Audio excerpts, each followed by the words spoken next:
ক্ষমতাসীন দল বিএনপির সংসদীয় দলের বৈঠকে ঠিক হতে পারে কে হচ্ছেন স্পিকার, ডেপুটি স্পিকার। সংসদ ভবনের সভাকক্ষে এই বৈঠকটি হবার কথা। এ বিষয়ে নিয়ে আরও খবর জানাতে সংসদ ভবন এলাকা থেকে যোগ দিয়েছেন সহকর্মী সাদ বিন শফিক। সাদ, 11টায় এই বৈঠক শুরু হবার কথা ছিল। বৈঠক নিয়ে কি খবর আছে? বৈঠক কি শুরু হয়েছে এখন পর্যন্ত?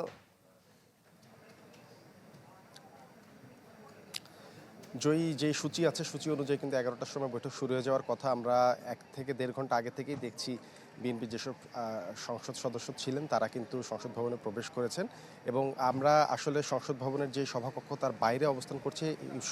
সভা কি এখনও আসলে শুরু হয়েছে না কিছুটা বিলম্ব হবে সেটা আসলে এখান থেকে বলা যাচ্ছে না। তবে আপনি যেমনটি বলছিলেন আজকে এই সভা যেই বিষয়টির দিকে সবার আসলে নজর থাকবে সেটি হচ্ছে সংসদের সভাপতিত্ব কে করছেন এবং কে হতে যাচ্ছেন সংসদের স্পিকার। আপনি জানেন সাধারণত বিদায়ী সংসদের স্পিকার সভাপতিত্ব হিসেবে সংসদ সূচনা করেন। এবার যেহেতু ভিন্ন প্রেক্ষাপট সেই হিসেবে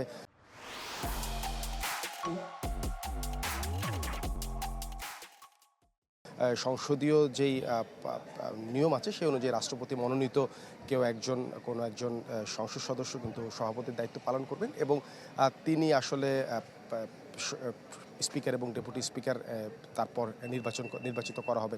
এবার যেই কারণে বিষয়টি আরও বেশি আলোচনায় থাকছে সেই বিষয়টি হচ্ছে ডেপুটি স্পিকারের পদটি বিএনপির পক্ষ থেকে প্রধান বিরোধী দল জামায়াতকে দেওয়ার প্রস্তাব করা হয়েছে। যদিও এই বিষয়টি নিয়ে জামায়াত তারা সম্মতি জ্ঞাপন করেননি। এখানে জুলাই সনদ বাস্তবায়নের বেশ কিছু বিষয় আছে। সব বিষয়গুলো আসলে আজকের এই বৈঠকে কিছু বিষয় হয়তো নিশ্চিত হওয়া যাবে। এরপর আগামীকালকে আসলে প্রথম অধিবেশন শুরু হওয়ার পর অনেক বিষয় পরিষ্কার হবে আসলে কি হতে যাচ্ছেন। তবে আজকের বৈঠক থেকে মোটামুটি ধারণা করা যায় সংসদের স্পিকার কে হচ্ছেন এবং আজকে বিরোধী দলেরও একটি বৈঠক আছে। সেই বৈঠকে আসলে সরকারের যে প্রস্তাব ওই প্রস্তাবের বিষয়ে তাদের অবস্থানটা আরও খানিকটা পরিষ্কার হবে এমন আমরা ধারণা করতে পারি। 1:30টার সময় সংসদের ভেতরে এলডি হলে একটি সাংবাদিকদের আনুষ্ঠানিকভাবে ব্রিফ করবেন চিফ হুইপ। তারপর আসলে আজকে বৈঠকে কোন সিদ্ধান্তগুলো হলো সেগুলো আসলে আমরা জানতে পারবো। জয়। সাদ, ধন্যবাদ আপনাকে।